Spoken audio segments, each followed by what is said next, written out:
बाबा कितनी सहज है अनुभूति करना। बहुत कठिन है। आग का दरिया है महाराज, आग का दरिया है, डूब के जाना है। झूठा अहंकार जब तक विद्यमान है हृदय के अंतकरण में, तब तक अपराध बने रहेंगे महाराज। अपराध से छुटकारा नहीं है, और ये अपराध जो है ना, यही जीव का सर्वनाश करता है। ये शुरू से मेरे जीवन में दुख था, क्योंकि दुख किस बात का था, मैंने फाइनेंशियली तो इतना नहीं था, लेकिन मेंटली था, मानसिक दुख था, क्योंकि मैया बार बार बीमार होती थी। जो छूट गया है वो अविद्या छूट गई है, अज्ञान छूट गया है, और जो मिल गया है वो ज्ञान मिल गया। हमारे माई श्यामा जी को राज। जय हो, जय हो।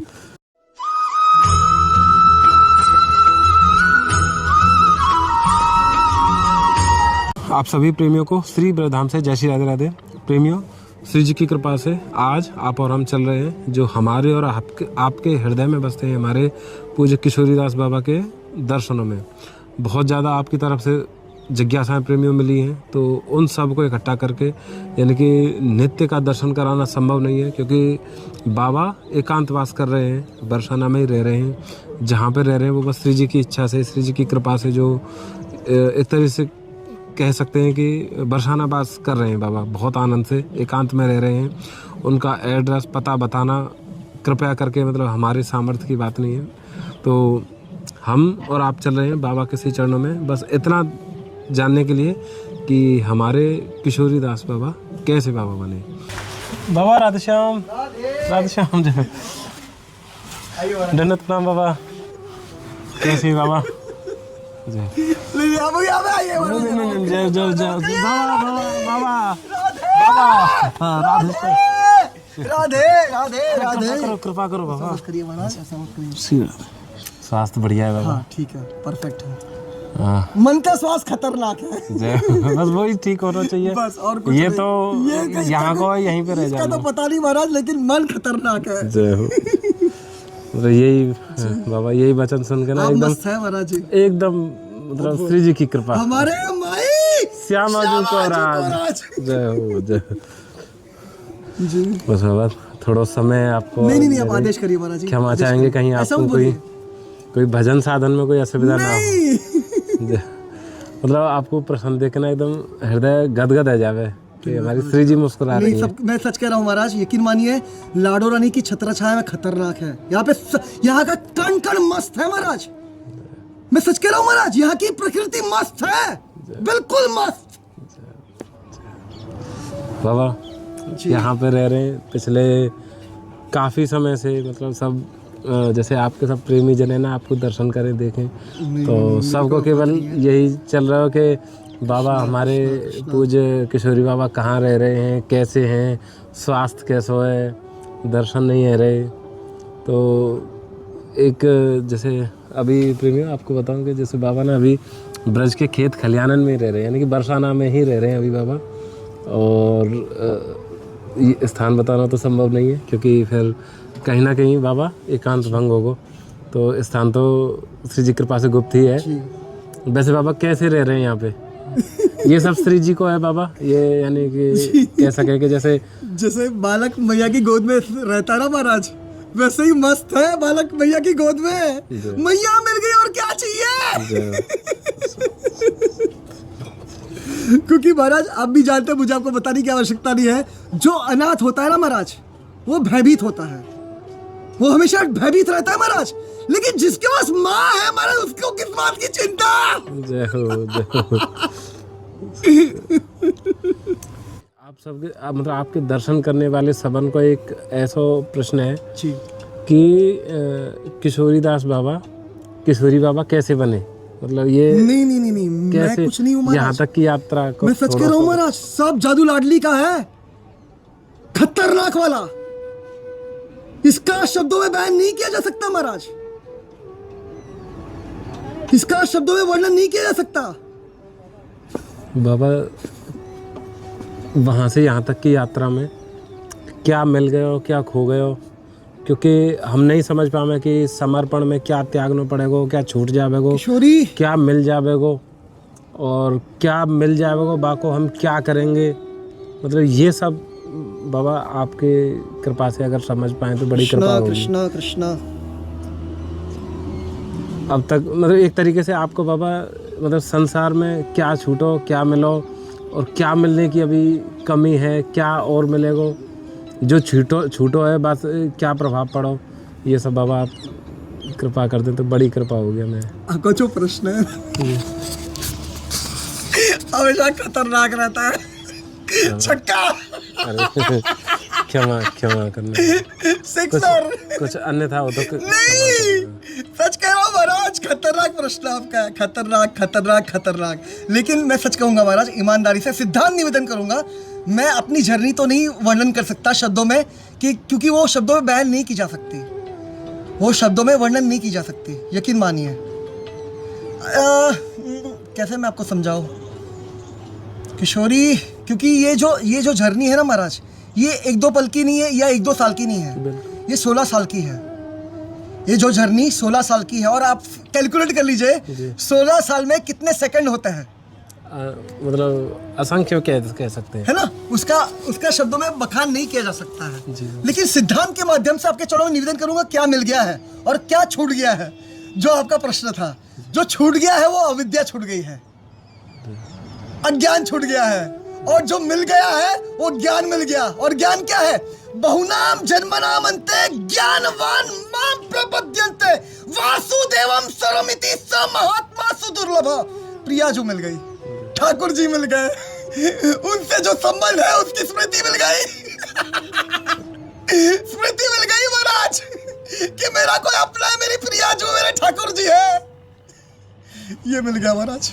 बाबा ठाकुर जी ने हमें कुछ संबंध दे के भेजे हैं संसार में, मतलब हम अपने लिए कह रहे हैं, यानी कि जो श्रोता हैं, जो सत्संग सुनते हैं, संतों के दर्शन करते हैं, उन सब का ये प्रश्न है कि ठाकुर जी ने हमको यहाँ पे कुछ संबंध दे के भेजे हैं। यानी जैसे कहते हैं ना कि जैसे बच्चा जब संसार में आता है उसी से पहले कोई चाचा है, कोई ताऊ है, कोई बुआ है, कोई मामा है, ये सब संबंध मतलब स्वतः बन जाते हैं, यानी कि एक रचना के मतलब ये अपने आप आ जाते हैं। तो बाबा वो क्योंकि एक सबसे बड़ा जैसे कहते हैं ना कि जैसे आपने कहा कि अविद्या छूट गई, यानी कि राधारानी की कृपा से। जी जी जी जी। जो अविद्या में बाबा जैसे कुछ संबंध भी हैं, कुछ हमारा प्रेम भी है, संसार से आसक्ति है, मोह भी है, कहीं कहीं पे इतनी आसक्ति है कि हम उन्हीं में अपना चाहे तो देख लें कि ठाकुर जी हमारे यही हैं, तो वो सब छूट जाता है। और ऐसा क्या मिल जाता है कि बाबा वो छोटा, या फिर वो लगता है कि वो अविद्या थी। मैं वही निवेदन करने का क्या छूटता है, जो झूठा अहंकार है ना, ये छूट जाता है और सच्चा अहंकार प्राप्त हो जाता है। क्योंकि झूठा अहंकार क्या करने वाला है? अपराध करवाने वाला है। झूठा अहंकार जब तक विद्यमान है हृदय के अंतःकरण में, तब तक अपराध बने रहेंगे महाराज। अपराध से छुटकारा नहीं है, और ये अपराध जो है ना, यही जीव का सर्वनाश करता है। और सच्चा अहंकार प्राप्त हो गया। सच्चा अहंकार मतलब क्या? मैं मेरी लाडली का हूं, और लाडली जो एकमात्र मेरी है, ये सच्चा अहंकार है, ये सच्चा अहंकार है। बाबा शरीर के जन्मदाता यदि छूट जाए तो कोई ऐसी घटना घटती है कि हम प्रभु की तरफ बढ़ें? मैं वही निवेदन करने का प्रयास करूँ, ध्यान से सुनिएगा। जो आपका प्रश्न था ना कि हमें भगवान ने संबंध देके भेजे हैं, तो ये गलत तरीके से मत लीजिएगा। मैं आपको जो गलत नहीं ठहराया यहाँ पे, लेकिन ये सिद्धांत नहीं है। यहाँ पे जितने भी संबंध है, ये सब संबंधों का कारण है कर्म बंधन। ये सब संबंधों का कारण जो है वो क्या है? कर्म बंधन। हम अभी कर्मों के बंधन में हैं, इसलिए ये हम अपने आप, मतलब ये मेरी मैया है, ये मेरे शरीर के पिता है, ये मेरे भैया है, ये मेरी बहन है, ये मेरी पत्नी है, ये मेरे बच्चे हैं, है ना। ये इसको क्या कहते हैं? कर्म बंधन। ये इनसे कोई हमारा संबंध नहीं है महाराज। इनसे ना कोई संबंध था, ना कोई है, ना कोई हो सकता है। हमारा एकमात्र, ध्यान से सुनिए, हमारा एकमात्र नित्य संबंध महाराज, मतलब सनातन काल से संबंध। जैसे श्री ठाकुर जी है, तो महाराज हमारे प्रिया प्रीतम कौन है? अनादिर आदिर है, वो सनातन है, वो स्वयं भगवान है। तो उसी तरह महाराज जैसे स्वयं भगवान अनादि से है, वैसे भी हम उनके अंश है। हम सब कौन है? उनके अंश है। इसका प्रमाण कहाँ पर है? भगवत गीता में, माम ऐव अंश जीवलोके जीवभूत सनातन। तो महाराज हम सनातन भगवान के अंश है। और हम ये ध्यान से सुनिए, हम ना ये पंचभौतिक शरीर है, ना 3 गुण है, ना अवगुण दोष है। हम सब कौन है? भगवान के सच्चिदानंद दिव्य चिन्मय अंश है। हम दिव्य है, हमारा चिन्मय है, भगवान की तरह सच्चिदानंद है। हम केवल अपना संबंध भूला बैठे हैं। हम अविद्या में है। अविद्या का तात्पर्य क्या है? देख सकता है भागवत का 10वां स्कंद 88वां अध्याय 8वां श्लोक। स्वयं श्री ठाकुर जी इसकी व्याख्या करें युधिष्ठिर महाराज जी से कि ये जो अविद्या है, अविद्या किसके कारण है? कि मैं संसार के ये शरीर को अपना माने बैठा हूं, और जो संसार के 3 आश्रय है इनको अपना माने बैठा हूं। ये 3 आश्रय कौन से है? परिवार का आश्रय, धन का आश्रय, मित्रों और संबंधियों का आश्रय। और ये क्या करने वाले हैं? ये संसार में आसक्ति कराने वाले हैं। क्योंकि जब हम इनको अपना मानते हैं ना, तब उसमें मोह हो जाता है। समझ पा रहे हैं आप? इसमें मोह हो जाता है, और मोह के कारण क्या होता है? आसक्ति हो जाती है। और आसक्ति के कारण क्या फिर क्या होता है? राग द्वेष बनता है, और फिर राग द्वेष क्या करवाता है? अपराध करवाता है। तो इन सब का मूल कारण क्या है? अविद्या। अविद्या, एकमात्र अविद्या, और कुछ नहीं है, बिल्कुल कुछ नहीं। केवल एक चीज समझनी है, जीवन को अनुभूति करनी है, और यह अनुभूति कराने वाले एकमात्र प्रिया प्रीतम है, एकमात्र। बाबा कितनी सहज है अनुभूति करना? बहुत कठिन है। आग का दरिया है महाराज, आग का दरिया है, डूब के जाना है। जब तक जीवन में भक्ति नहीं है, तब तक कुछ नहीं हो सकता। जीव का कुछ नहीं हो सकता, बिल्कुल कुछ नहीं। क्योंकि बिना भक्ति के शरणागति मुमकिन नहीं है। शरणागति कराने वाले एकमात्र प्रिया प्रीतम है, उनकी विशेष कृपा है, एकमात्र। बाबा जीव को भक्ति मिलेगी या फिर ठाकुर जी प्रदान करेंगे? महाराज भक्ति तो दे दी, भक्ति तो दे दी। भक्ति क्या है? भक्ति के शास्त्र, भगवत गीता, भागवत, चैतन्य चरितामृत, हरि का नाम, हरि का प्रसाद, हरि का धाम, आयुर्वेद, पंचगव्य, सब कुछ दे रखा है महाराज, सब कुछ दे रखा है। किसी चीज की कसर नहीं छोड़ी हमारे प्रिया प्रीतम ने महाराज, किसी चीज की भी। फिर भी बाबा इतना सब छोड़ के जीव की जो रुचि है, बिल्कुल केवल माया, एकमात्र माया।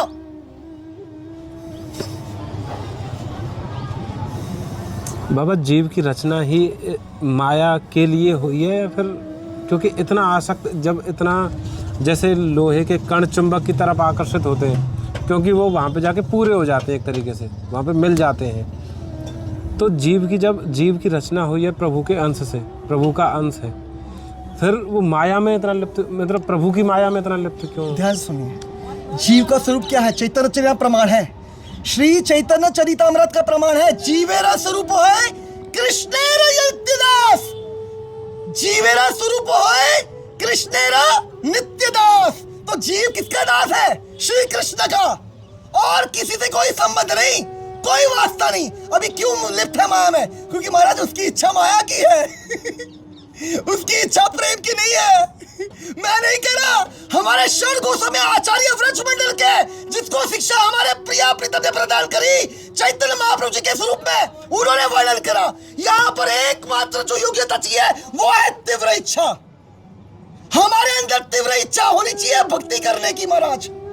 जब तक हमारा उद्देश्य लक्ष्य नहीं है, तब तक हमारा कुछ नहीं हो सकता।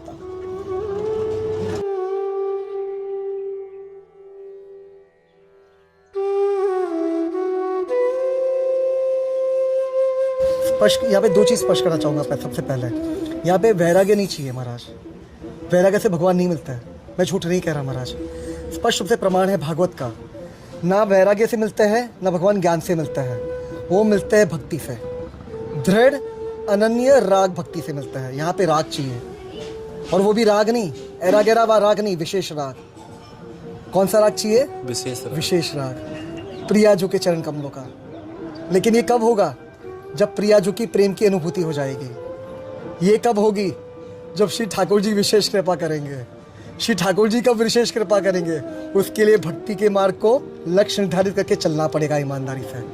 क्योंकि महाराज यहाँ पे दुख नहीं है, दुखों का पहाड़ आ जाता है। समझ पा रहे? दुखों का समुद्र टूट पड़ता है उस जीवात्मा पर जिस पर विशेष कृपा होती है। तो इतना, जैसे आपका जो प्रश्न था ना कि आप अनुभूति करिए। तो जैसे मैं आपके सीधा साधा एक उदाहरण दूंगा, मुझे कृपा करके बताइए, आप कृपा करके अनुभूति वर्णन कर सकते हैं शब्दों में? जैसे मुझे बताइए, जब सबसे पहला जो आपको आश्रय प्राप्त हुआ जन्म के बाद, वो किसका आश्रय प्राप्त हुआ? मैया का। अभी मैया ने, ध्यान से सुनिएगा, मैया ने अपना सर्वस्व प्राण निछावर किया आप पे, अपना वात्सल्य प्रेम लुटाया। क्या आप उसकी शब्दों में व्याख्या कर सकते हैं? नहीं कर सकते। ये अनुभूति का विषय है हमारा। और दूसरी बात, ठाकुर जी को रिझाने के लिए, और दूसरी बात ध्यान से सुनिएगा, सुख, और ये भागवत का प्रमाण है, मैं मन के शब्द नहीं कह रहा, इसका प्रमाण निवेदन करूंगा आपके चरणों में ईमानदारी से। भागवत का पहला स्कंद प्रमाणित करता है। कौन सा स्कंद? पहला स्कंद। सुख में भगवान नहीं मिलेंगे, सुख में भगवान नहीं मिलेंगे। जिसके जीवन में शुरू से दुख है ना महाराज, शुरू से दुख है, जिससे, क्योंकि दुख के माध्यम से ही जीव संसार का स्वरूप जान लेता है। जब तक सुख है ना जीवन में, तब तक वो भ्रमित रहता है, माया उसको भ्रमित करती है, मोह माया में भ्रमित करती रहती है, तो वो उसके अंदर ब्रह्म जिज्ञासा प्रकट नहीं होती। अब समझ पा रहे हैं? भक्ति में प्रवेश करने के लिए क्या चाहिए? ब्रह्म जिज्ञासा चाहिए। और ये ब्रह्म जिज्ञासा प्रकट करने वाला कौन है? दुख है, केवल दुख। और हाँ, जब हम ये विचार करने लगेंगे आखिर ये ऐसा क्यों है रहे हो, बिल्कुल अनुभूति हुआ ना आपको, क्योंकि आपके जीवन में शुरू से दुख है ना, तो आपको अनुभूति हो रही है कि कितना कष्ट मैं झेल रहा हूं यहाँ पे। तो आपको प्रश्न आएगा कि ये कष्ट क्यों झेल रहा हूं मैं, यहाँ पर क्यों हूं मैं, मेरा अपना कौन है? समझ पा रहे? ये सब प्रश्न आएंगे, स्वतः ही आएंगे। क्योंकि आप अनुभव कर रहे हैं दुख होगा। यहाँ का संसार का स्वरूप क्या है? स्वयं श्री ठाकुर जी कह रहे दुखालय। जैसे हिमालय का मतलब क्या है? हिम मतलब बर्फ, और हिमालय का मतलब जहां बहुत सारा बर्फ है ना। तो ये संसार क्या है? ये दुख का सागर है, दुखों का समुद्र है। समझ पा रहे ना महाराज? यहाँ पर अपार दुख है, पदम पदम यद विपदम, भागवत का प्रमाण है। अपार कष्ट, अपार कठिनाइयां, अपार विपदा, अपार मुश्किलें, अपार तकलीफें, अपार दुख पग पग में। लेकिन ये अनुभूति का विषय है महाराज। जब तक हमारे जीवन में दुख नहीं है ना, हम ये सब चीजें समझ नहीं सकते, हम समझ नहीं पाएंगे ना। अतः तो ब्रह्म जिज्ञासा प्रकट होगी भक्ति करने के लिए, जानने के लिए कि भगवान कौन है, मेरा भगवान का संबंध क्या है। ये सब अनुभूति नहीं हम नहीं कर पाएंगे कुछ भी, क्योंकि उसके लिए जिज्ञासा चाहिए महाराज, और जिज्ञासा करने वाली दुख है, केवल दुख।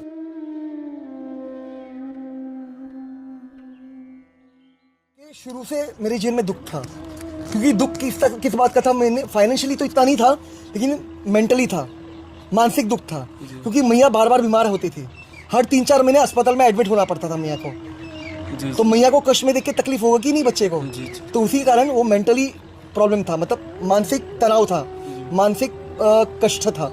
तो ये सब, और पिता भी बचपन में चले गए। मेरे पिता, शरीर के पिता 12 साल का था तब चले गए, और मैं इकलौता लड़का हूँ, और कोई था नहीं। मेरी मैया के पिता नाना नानी थे, लेकिन वो भी बुजुर्ग थे, उनका भी एज था, तो और कोई सहारा था ही नहीं मेरे पास। समझ पा रहे? मैया अस्पताल में बार बार, तो महाराज कौन सहारा है फिर? भगवान। समझ पा रहे ना? क्योंकि वो अनुभूति कर रहा है, मैं जो जीव अनुभूति कर रहा है कि भाई मैं इतना कष्ट में हूं, लेकिन कोई साथ नहीं दे रहा है। यहाँ पे सब स्वार्थ के सगे हैं, साथ निभाने वाला कोई नहीं है, साथ देने वाला कोई नहीं है। जैसे फ्रेंड कौन है? आपने ये कहावत सुनी होगी, अ friend in need is a friend in Indeed. जो कष्टों में हमें काम आता है वही तो मित्र है ना। तो उस कष्टों में काम आने वाला कौन है? प्रिया प्रीतम हमारे, और कोई काम नहीं आने वाला महाराज। यहाँ पे सब साथ छोड़ के भाग जाएंगे, यहाँ पे साथ देने वाला कोई नहीं है महाराज। लेकिन ये अनुभूति कब होगी? जब अपने जीवन में कष्ट होगा, दुख होगा। इसी कुंती महारानी क्या मांग रही है? वो भी कब मांग रही है? जब सब कुछ मिल गया उनको, महाभारत का युद्ध जीत लिया पांडवों ने ठाकुर जी की विशेष कृपा से, है ना, सब राजपाट मिल गया, तब जाके कुंती महारानी मांग रही है ठाकुर जी आ रहे हैं, क्योंकि वो वापस गोलोक गमन कर रहे हैं, धाम गमन कर रहे हैं। तो क्योंकि उनकी बुआ है कुंती महारानी, तो अपनी बुआ के पास आ रहे, वो कह रहे बुआ मैं भी जा रहा हूँ, अब मांगिए जो भी आपकी इच्छा है। तो कुंती महारानी क्या मांग रही है? देखिए, वे कह रही है मुझे आप अपार कष्ट दे दो, अपार कष्ट कठिनाइयां दे दो, अपार विपदाएं दे दो, अपार तकलीफें दे दो, अपार दुख दे दो। क्यों? क्योंकि ऐसी परिस्थिति में मुझे आप मिलेंगे जहां पर, देखिए सबसे बड़ा प्रमाण, पांडवों के जीवन में कितना कष्ट था, तब सब कौन थे उनके? कुछ नहीं था, लेकिन ठाकुर जी थे। हर एक कष्ट में उनके साथ ठाकुर जी थे। लेकिन जब सब मिल गया, तब ठाकुर जी वापस गोलोक गमन कर रहे, धाम गमन कर रहे। तो कहने का तात्पर्य महाराज, सुख में भगवान नहीं मिल सकते। और मैं अपने मन के शब्द नहीं कर, ये भागवत का प्रमाण है। क्षमा चाहते हैं कि जैसे अभी यहाँ पे रह रहे हैं, अगर हमसे कुछ सेवा व्यवस्था में अरे नहीं, ऐसा मत बोलिए महाराज, मैं सच कह रहा हूँ महाराज, ये मेरा अहोभाग्य है जो आप प्रेमी जनों का मुझे आश्रय मिल रहा है, संग मिल रहा है, और आप सेवा कर रहे हैं बच्चे की तरह। मैं झूठ नहीं बोल रहा महाराज, आप माता पिता की तरह सेवा कर रहे हैं महाराज। मैं किसी लायक नहीं हूं, मैं झूठ नहीं कर रहा महाराज। मेरी कोई योग्यता नहीं है, कोई पात्रता नहीं है, कुछ नहीं, मेरी कोई औकात नहीं है, मेरी कोई औकात नहीं, कोई सामर्थ्य नहीं, कोई योग्यता नहीं, कोई बल। डंके की चोट पे सब कुछ करवाने वाली एकमात्र मेरी लाडली है महाराज। बाबा अभी जैसे ये जैसा बना हुआ है ना, ये किसी कारण से रुका हुआ है आपका कार्य, पर अभी आप रह रहे हैं, हमें तो ये मतलब हम फूले ना समा रहे कि बाबा हमारे पास रह रहे हैं। ये मतलब किसी शब्दन में कह ना सकें, पर यदि बाबा यहाँ पर कुछ ऐसी चीज़ हो कि अगर वो हो जानी चाहिए तो आप ये सब मतलब ये श्री जी को है, हम कचू कर व्यवहार ना ना हम पे इतना बल के हम कचू करें, पर श्री जी जैसे कराएंगे वो हिजाबे को। बस आपको कोई ऐसा ना हो कि आपके भजन में कोई असुविधा ना हो। नहीं, मैं सच कह रहा हूँ महाराज, यहाँ पे बिल्कुल एकांत है, बिल्कुल शांति है, बिल्कुल सुकून है महाराज। किसी चीज़ की कमी नहीं है, आपने किसी चीज़ की कमी नहीं छोड़ी है महाराज। आप माँ की तरह संभाल रहे हैं मुझे, आप माँ की तरह संभाल रहे हैं आप सब। मैं झूठ नहीं बोल रहा महाराज, आप माँ की तरह संभाल रहे हैं। मेरी कोई औकात नहीं महाराज, यकीन मानिए। बस मेरे पास कुछ है, मेरी प्रियाजू का भरोसा है। मेरे पास मेरी कोई औकात नहीं महाराज। मैं यकीन मानिए, मेरे पास अपना कोई बल नहीं है, मेरे पास अपना कोई बल नहीं। मुझे बताइए महाराज, आप वैद्य जी से पूछ लीजिएगा, कोई अस्थमा पेशेंट क्या कर सकता है? कुछ कर सकता है महाराज? वो तो किसी के आश्रित रहता है महाराज, वो खुद कष्ट में है। समझ पा रहे ना महाराज, जो खुद कष्ट में है वो दूसरों की मदद कर सकता है क्या? तो महाराज सबकी मदद करने वाले कौन है? हमारे प्रिया प्रीतम है, उनका नाम है महाराज। इसलिए महाराज यहाँ पे दैन्यता चाहिए। देखिए, भक्ति तभी प्रकट होगी जब हृदय दैन्य होगा। बिना दैन्यता के हृदय में भक्ति प्रकट नहीं होने वाली। ये क्योंकि अभी थोड़ी सर्दी आ रही है ना, तो ये ना हालांकि मतलब जैसे ना एक तो ये है कि जैसे थोड़ा रजाई में ना वजन है जावे, तो अभी श्री जी ने जैसे प्रेरणा करी, जैसे उन्होंने व्यवस्था बनाई कृष्णा, क्या में ना रुई भरी हुई है बाबा। आप एक बार देखेंगे ना, एक तो ये बाबा, ये जो घी, गाय के घी के लिए आपने क्षमा करें थोड़ा सा, क्योंकि अरे नहीं महाराज, इधर से बाहर से आना तो थोड़ा सा समय हमें लग जाएगा। अभी सर्दी बढ़ रही है। ये फुल है क्या महाराज जी? फुल बाजू, अच्छा। और ये बाबा, ये गरम पजामी है, ये आपको ये दो चीजें तो आपको अभी सेवा में कृपा करके बाबा। ये ग्लाउस है आपके पास महाराज? ग्लाउस है? ग्लाउस क्या चीज? ग्लाउस मैं ना जानता। हाँ है। हाथ के होगे तो दीजिएगा। वो मैं अभी ले आऊंगा। बाद में अभी नहीं चाहिए, बाद में दीजिएगा, कोई बात। ऐसी चीज है कि सर्दी में ना इनको व्यवहार अति आवश्यक है। अंदर ये साइज क्या है? ये साइज क्या है? दोनों 90 नंबर है। अच्छा 90 हाँ, ठीक। 90 नंबर ही बाबा आप? हाँ मेरी भी 90 है, 90 है। नहीं परफेक्ट है महाराज, अद्भुत है। ये ना पूरी रुई है और सामान्य से थोड़ी ज्यादा चौड़ी है। मतलब आप कैसे भी करके व्यवहार करेंगे ना तो ठीक है, काफी है, परफेक्ट है जी, ये परफेक्ट है।